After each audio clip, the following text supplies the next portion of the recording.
नमस्कार, सुस्वागतम, वेलकम। मैं निधि श्रीमाली अपने YouTube चैनल में आप सभी का स्वागत करती हूँ। आज मैं आपके लिए वृश्चिक राशि वालों का दिसंबर माह का मासिक राशिफल लेकर उपस्थित हुई हूँ। हमारे द्वारा दैनिक, साप्ताहिक, वार्षिक और मासिक ये सभी राशिफलों की सेवा आप सभी को प्रदान की जा रही है। यदि आपने अब तक इस अपॉर्चुनिटी को ग्रैब नहीं किया है, इसका लाभ नहीं उठाया है, तो प्लीज हमारे चैनल को जाकर सब्सक्राइब करें और ज्यादा से ज्यादा लोगों तक हमारे इन वीडियोस को पहुंचाएं। मेरे द्वारा त्योहारों की भी अपडेट्स आप सभी को दी जाती है, राशियों के ग्रह परिवर्तन के वीडियोस भी दिए जाते हैं और ये राशिफल भी प्रदान किए जाते हैं। बड़ी ही मेहनत से हम ये सभी आपके लिए बनाते हैं। बहुत सारी जानकारियां इकट्ठी होती है, उसके बाद में ये वीडियोस बनाए जाते हैं। तो प्लीज इन्हें ज्यादा से ज्यादा लोगों तक पहुंचाएं ताकि दूसरों को भी इसका लाभ प्राप्त हो सके। अब हम बात करते हैं ग्रह गोचर की स्थिति की, क्योंकि इस महीने बहुत ज्यादा कोई व्रत और त्योहार नहीं आ रहे हैं, तो मैं सीधा ग्रह गोचर की स्थिति के बारे में बताऊंगी।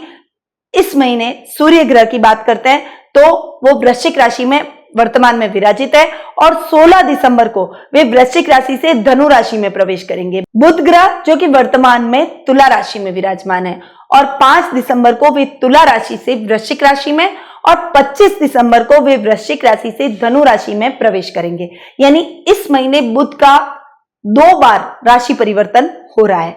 मंगल ग्रह जो कि वर्तमान में तुला राशि में विराजमान है और 25 दिसंबर को वे तुला से वृश्चिक में प्रवेश करेंगे। गुरु ग्रह जो कि वर्तमान में धनु राशि में विराजमान है और इस पूरे माह वे धनु राशि में ही विराजित रहेंगे। शुक्र ग्रह जो कि वर्तमान में धनु राशि में विराजमान है और 15 दिसंबर को वे धनु राशि से मकर राशि में प्रवेश करेंगे। शनि और केतु ग्रह जो कि वर्तमान में धनु राशि में विराजमान है और इस पूरे माह वे धनु राशि में ही विराजित रहेंगे। राहु ग्रह जो कि वर्तमान में मिथुन राशि में विराजमान है और इस पूरे माह वे मिथुन राशि में ही विराजित रहेंगे। गुरु का राशि परिवर्तन अभी रिसेंटली हुआ है और उसका मैंने रिसेंटली अभी आपको वीडियो भी प्रदान किया है। गुरु का राशि परिवर्तन बहुत ही इंपॉर्टेंट है और सभी राशियों पर इसका बहुत ही गहरा प्रभाव भी पड़ता है। तो यदि आप जानना चाहते हैं कि आपकी राशि पर इसका क्या प्रभाव पड़ रहा है, तो नीचे डिस्क्रिप्शन में लिंक दिए गए, वहां जाकर आप हमारे इस गुरु के राशि परिवर्तन के वीडियो का भी लाभ उठा सकते हैं। सबसे पहले हम बात करते हैं पारिवारिक स्थिति की। पारिवारिक स्थिति की यदि मैं बात करूं तो परिवार हमारे लिए बहुत ही इंपॉर्टेंट होता है, इसीलिए सबसे पहले मैं पारिवारिक स्थिति के बारे में ही बताती हूं। तो वृश्चिक राशि वालों की पारिवारिक स्थिति इस महीने बहुत ही बेहतर रहने वाली है। आपके पर्सनैलिटी में निखार आएगा। आपके जीवन के अंदर हर तरह की समस्या का समाधान ये महीना करने वाला है। यानी महीने के आधे महीने तक, महीने के मिड तक टाइम पीरियड बहुत ही बढ़िया और गोल्डन अपॉर्चुनिटीज लेकर आया है। उसे आपको अपने जीवन में ग्रैब करना चाहिए। ओवरऑल आपकी माता के साथ आपके संबंध बहुत अच्छे रहेंगे। आपकी माता का मार्गदर्शन आपको मिलेगा। पिता से भी आपके संबंधों में वृद्धि होगी, यानी वे आपके साथ कंधे से कंधा मिलाकर आगे बढ़ेंगे, आपके साथ आगे चलेंगे, आपको मार्गदर्शन प्रदान करेंगे और उनके मार्गदर्शन से आप जो भी कार्य करेंगे उसमें आपको सफलता हासिल होगी। यदि दाम्पत्य हिसाब से देखूं तो आपके जीवन साथी से आपकी ट्यूनिंग बहुत बढ़िया रहने वाली है। आपके जीवन साथी से आपके कोई भी मतभेद होंगे तो वो भी दूर हो जाएंगे और आपके रिश्तों में और अधिक मधुरता के भाव उत्पन्न होंगे। वे आपके कारोबार में भी आपका साथ देंगे और आपके जीवन में हर समय कंधे से कंधा मिलाकर चलेंगे। तृतीय भाव में शुक्र का जाकर बैठना आपके दाम्पत्य जीवन को और अधिक मधुर और सुगम बनाएगा। अभी वो द्वितीय भाव में और तृतीय भाव में, यानी दोनों भाव बहुत ही अच्छे हैं। आपके दाम्पत्य जीवन को वो और अधिक मजबूती प्रदान करेंगे। वहीं संतान पक्ष की ओर से ये महीना आपके लिए बेस्ट रहने वाला है। संतान की तरफ से आपके जीवन में आ रही कोई भी समस्या है तो उसका समाधान हो जाएगा।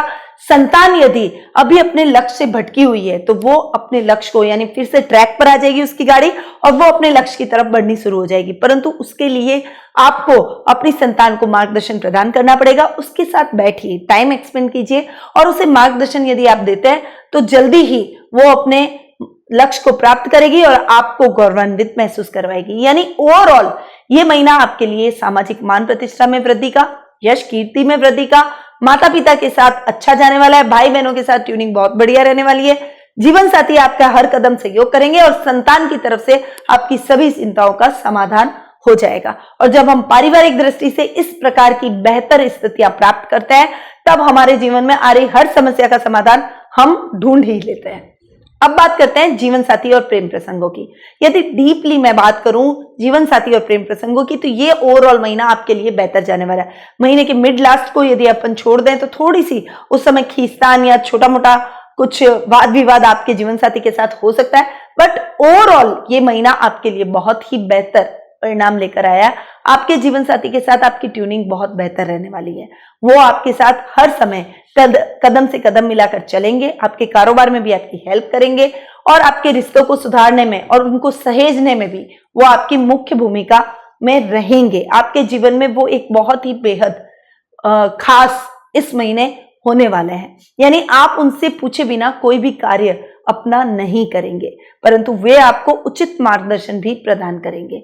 संतान पक्ष की ओर से भी वे आपको हर तरीके से हेल्प करेंगे ताकि आपकी और आपके संतान के बीच के जो भी मतभेद हैं वो दूर हो, आप दोनों के बीच में ट्यूनिंग और अधिक अच्छी हो। तो ओवरऑल जीवन साथी की तरफ से ये महीना आपके लिए बेहतर परिणाम लेकर आया है।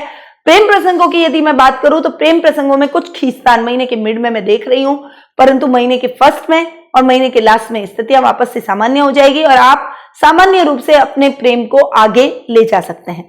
परंतु थोड़ा सा अपने इस लव रिलेशनशिप को टाइम दीजिए, अपने पार्टनर को समझिए, उनको भी आपको समझने का मौका दीजिए, क्योंकि बहुत ही जल्दबाजी हम किसी भी रिश्ते में करते हैं तो वो रिश्ता बहुत लंबा नहीं चलता है, वो जल्दी टूट जाता है। तो अपने रिश्ते को समय दें, स्थितियां जल्दी सामान्य हो जाएगी और आपका रिश्ता और अधिक मजबूती से आगे आएगा।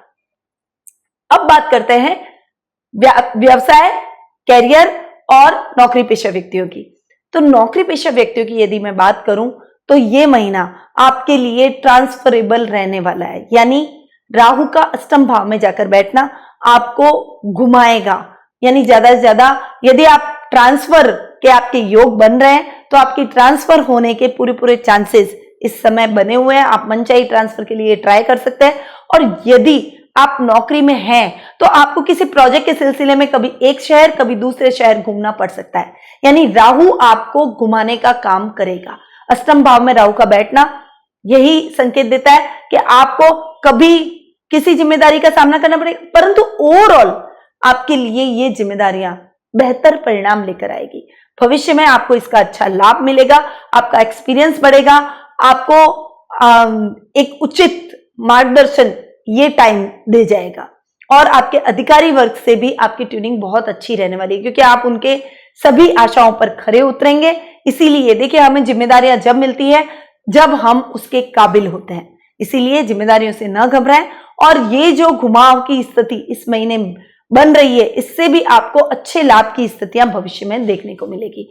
वहीं व्यावसायिक तौर पर भी ये समय आपके लिए बेहतर परिणाम लेकर आया है। व्यवसाय में नई अपॉर्चुनिटीज आप ग्रैब करेंगे। इस समय आपकी विदेश यात्रा के भी योग बन रहे हैं, विदेशी कंपनियों से आप टाई अप कर सकते हैं या फिर विदेश यात्रा भी आप जा सकते हैं। आपकी यात्राएं व्यावसायिक स्थल पर भी चलती रहेगी और ये यात्राएं सुखद और मंगलमय रहेगी।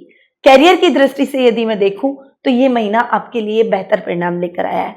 कर्म भाव का मालिक सूर्य का लग्न में जाकर बैठना और लग्न के बाद में भी वह द्वितीय स्थान में जाकर बैठना बहुत ही बढ़िया संकेत आपके लिए लेकर आया है। सूर्य और बुध का महीने के मिड तक बुधादित्य योग बन रहा है, जो कि कर्म को आपके और अधिक बेहतर करेगा। इस समय आपको बहुत बढ़िया अपॉर्चुनिटीज मिलेगी, बहुत बढ़िया डील्स मिलेंगी, जिनको आप यदि ग्रैब करते हैं तो आपके भविष्य में आप नई ऊंचाइयों को छुएंगे, नई उन्नति को प्राप्त करेंगे। तो इस बेहतर भविष्य का आप लाभ उठाएं, बेहतर अवसर का लाभ उठाएं, अपने भविष्य को और अधिक बेहतर बनाएंगे। तो आपके लिए ये समय गोल्डन अपॉर्चुनिटीज लेकर आया है, वो महीने के मिड तक रहेगा। इसीलिए आपको कोई भी महत्वपूर्ण कार्य करना है, कोई नई योजना बनानी है, नई योजना पर कार्य करना है, अगर आपको कोई बड़ी मीटिंग करनी है तो आप वो टाइम पीरियड 15 दिसंबर से पहले रखें। यदि इस समय रखते हैं तो आप निश्चित तौर पर उसमें सफलता हासिल करेंगे। करियर की दृष्टि से यदि मैं देखूं तो ये महीना बहुत ही बढ़िया है। आपके कर्म भाव का मालिक सूर्य है, इसीलिए यदि आप प्रशासनिक सेवाओं में ट्राई करते हैं, गवर्नमेंट जॉब की यदि आप तैयारी कर रहे हैं तो आपको उसमें भी अच्छी सफलता इस महीने हासिल हो सकती है। और यदि आप मेडिकल लाइन में जाना चाहते हैं, फार्मेसी से रिलेटेड, आयुर्वेदिक से रिलेटेड या फिर यूनानी होम्योपैथी से रिलेटेड कोई कार्य करना चाहते हैं, उसमें आगे बढ़ना चाहते हैं, तो उसमें भी आपको अच्छी सफलता हासिल होगी। यानी ओवरऑल ये महीना आपके लिए बेस्ट अपॉर्चुनिटीज लेकर आया है, उसे जरूर आपको ग्रैब करना चाहिए। विद्यार्थी वर्ग की यदि मैं बात करूं तो ये महीना वाणिज्य वर्ग के छात्रों के लिए थोड़ा सा अधिक मेहनत का रहेगा। इस समय आपको थोड़ी ज्यादा मेहनत करने की आवश्यकता रहेगी, वरना ओवरऑल विद्यार्थियों के लिए भी ये टाइम फेवरेबल है। थोड़ी मेहनत कीजिए, अपना डिस्ट्रैक्शन हटाइए, इलेक्ट्रॉनिक गैजेट को साइड में कर लीजिए, पढ़ाई को उतनी ही इंपॉर्टेंस दें जितने आप अपने दूसरे कार्यों को देते हैं, तो आपको जल्दी ही सकारात्मक और सही रिजल्ट, पॉजिटिव रिजल्ट जरूर मिलेंगे। ओवरऑल व्यावसायिक दृष्टि से यह महीना आपके लिए बेस्ट है। अब बात करते हैं आर्थिक स्थिति की। आर्थिक स्थिति की यदि मैं बात करूं तो आपके लिए यह महीना बहुत बढ़िया लाभ की स्थितियां तो लेकर आएगा, परंतु साथ में खर्चों में भी बढ़ोतरी होगी, क्योंकि आपके लाभ भाव का मालिक खर्च में जाकर बैठ गया है और खर्च में जाकर उसका बैठना आपके लाभ में थोड़ी कमी लेकर आएगा। परंतु ये स्थितियां बहुत ज्यादा नहीं रहने वाली है। 5 दिसंबर के बाद में वो आपके लग्न में विराजित होने वाला है। बुध का लग्न में विराजित होते ही आपकी लाभ की स्थितियां और अधिक बेहतर हो जाएगी, खर्चा कम हो जाएगा। परंतु 5 दिसंबर से पहले अनर्गल खर्च ना करें, क्योंकि ये परिस्थिति ऐसी रहेगी ना, आप नहीं चाहते हैं पर फिर भी आपके हाथ से खर्च होता जाएगा। इसलिए इस समय थोड़ा सा अपने खर्चों पर अंकुश रखें। आर्थिक स्थिति 5 दिसंबर के बाद में सही होने वाली है और 25 दिसंबर के बाद में जब बुध का द्वितीय भाव में बैठेंगे तब आपकी पैतृक संपत्ति संबंधी विवाद सॉल्व हो जाएगा और आपको पैतृक संपत्ति की प्राप्ति हो सकती है। इसीलिए उस समय भी आपको, यदि आपका कोई पैतृक संपत्ति संबंधी विवाद है या आप पैतृक संपत्ति प्राप्त करना चाहते हैं तो उस समय थोड़ा सा एफर्ट डालें। महीने के लास्ट 5 दिन आपके लिए बेस्ट अपॉर्चुनिटीज भरे रहेंगे, उस समय आप पैतृक संपत्ति की प्राप्ति कर सकते हैं। ओवरऑल आर्थिक स्थिति आपकी बढ़िया जाने वाली है। 5 दिसंबर के बाद में आप शेयर मार्केट में निवेश कर सकते हैं, ये समय बेहतर है। आप उस समय करेंगे तो आपको अच्छे लाभ की प्राप्ति होगी। ये आर्थिक स्थिति में मजबूती लाने वाला महीना है, परंतु अपने खर्चों पर ध्यान रखें और पैतृक संपत्ति संबंधी विवाद को यदि सॉल्व करना है तो महीने के लास्ट 5 दिन में आप ट्राई करें। अब बात करते हैं स्वास्थ्य की। स्वास्थ्य की दृष्टि से यदि मैं देखूं तो ये महीना आपके लिए बहुत अच्छा जाने वाला है। आपके स्वास्थ्य रोग भाव का जो मालिक है उसका 12वां जाकर बैठना, 12वें भाव में जाकर बैठना आपके स्वास्थ्य में थोड़ी सी तकलीफें लेकर आ सकता है, परंतु जब वो आपके लग्न में जाकर विराजित होंगे तो आपके लिए स्वास्थ्य संबंधी कोई भी प्रकार की समस्या है वो दूर होगी, क्योंकि लग्न में स्वग्रही होकर वो बैठेंगे और लग्न में मंगल का स्वग्रही होकर बैठना आपके स्वास्थ्य में बहुत ही बढ़िया सुधार लेकर आएगा। यानी आप अपने आप को स्फूर्ति भरा महसूस करेंगे। यदि आप बहुत बड़ी बीमारी से जूझ रहे हैं तो आपको उस समय स्वास्थ्य लाभ होगा, आपकी वो बड़ी बीमारी में बहुत बड़ी राहत आपको देखने को मिलेगी। यानी महीने के लास्ट में, महीने के एंड 5-10 दिनों के अंदर आपको बहुत बढ़िया स्वास्थ्य लाभ हो सकता है। और यदि आप स्वास्थ्य के प्रति सजग है तो थोड़ा सा आपको रनिंग करनी चाहिए, थोड़ी सी आपको मॉर्निंग वॉक, जॉगिंग से जुड़ना चाहिए। यदि आप उससे जुड़ते हैं तो भी आपके स्वास्थ्य एकदम फिट और आप एकदम तंदुरुस्त नजर आएंगे। आपके पारिवारिक सदस्यों के स्वास्थ्य के प्रति भी इस महीने आपको सावधान रहना पड़ेगा, विशेषकर आपके जीवन साथी के स्वास्थ्य के प्रति थोड़ा सा आपको ज्यादा सजग रहना है। उसका मेडिकल चेकअप कराएं और उनको सही और प्रॉपर इलाज अगर आप करवाते हैं तो जल्दी ही उनको स्वास्थ्य लाभ होता है और आपके जीवन में आ रही स्वास्थ्य संबंधी हर समस्या का समाधान हो जाता है। तो ये था वृश्चिक राशि वालों का दिसंबर माह का मासिक राशिफल, जो कि अभी मैंने आपको प्रदान किया। यदि आप अपने जीवन में आगे बढ़ना चाहते हैं, किसी भी प्रकार की कोई भी समस्या आप अपनी लाइफ में नहीं लेकर आना चाहते हैं, आप चाहते हैं कि आपके पारिवारिक स्थिति बहुत ही बेहतर रहे, आपके घर परिवार का माहौल बहुत बढ़िया रहे, आपके घर में मांगलिक आयोजन हो, आपके जीवन में किसी प्रकार की समस्या नहीं आए, तो एक फेंसुई का लाफिंग बुद्धा आता है, स्टैंडिंग लाफिंग बुद्धा को आपको अपने ड्राइंग रूम में उत्तर दिशा की तरफ लगाना चाहिए। यदि आप ऐसा करते हैं तो आपके घर में वो पॉजिटिव वाइब्रेशन डालेगा। देखिए, हंसने वाला बुद्धा, आप किसी व्यक्ति को हंसते हुए देखते हैं तो आप भी मुस्कुराते हैं ना, तो हंसने वाला बुद्धा यदि आपके घर में रहेगा तो वो आपकी सारी नेगेटिव एनर्जी को सोख लेगा और उसकी जगह वो पॉजिटिव एनर्जी आपके पारिवारिक सदस्यों के बीच में भरेगा, आपके अंदर भरेगा। इससे आपको बिजनेस में भी लाभ होगा और आपको अपने परिवार में भी लाभ प्राप्त होगा। तो इस उपाय को आपको जरूर अपनाना चाहिए। इसे आज ही ले आएं और अपने ड्राइंग रूम में जरूर लगाएं। अब मैं आपको बताना चाहती हूं कि यदि आप मुझसे आपकी लाइफ में कुछ प्रॉब्लम्स है और आप मुझसे परामर्श प्राप्त करना चाहते हैं, और यदि आपके पास में कुंडली नहीं है तो आप प्रश्न कुंडली के माध्यम से, न्यूमरोलॉजी के माध्यम से भी मुझसे जुड़ सकते हैं। और यदि आप नए घर का निर्माण कर रहे हैं या अपने घर में कुछ वास्तु संबंधी अमेंडमेंट करना चाहते हैं तो भी आप मुझसे संपर्क कर सकते हैं। नीचे दिए गए नंबरों पर कॉल करके आप मुझसे संपर्क कीजिए। आपके प्रश्नों का उत्तर भी दूंगी और साथ में आपको सही उपाय, सही रेमेडी भी बताऊंगी जो आपके जीवन में आ रही समस्याओं को दूर कर सके। अब मैं अपनी वाणी को यहीं विराम देती हूं। स्वस्थ रहिए, व्यस्त रहिए, मस्त रहिए और मुस्कुराते रहिए और इस बीज मंत्र को अपने जीवन में जरूर उतारिए। जय श्री कृष्ण।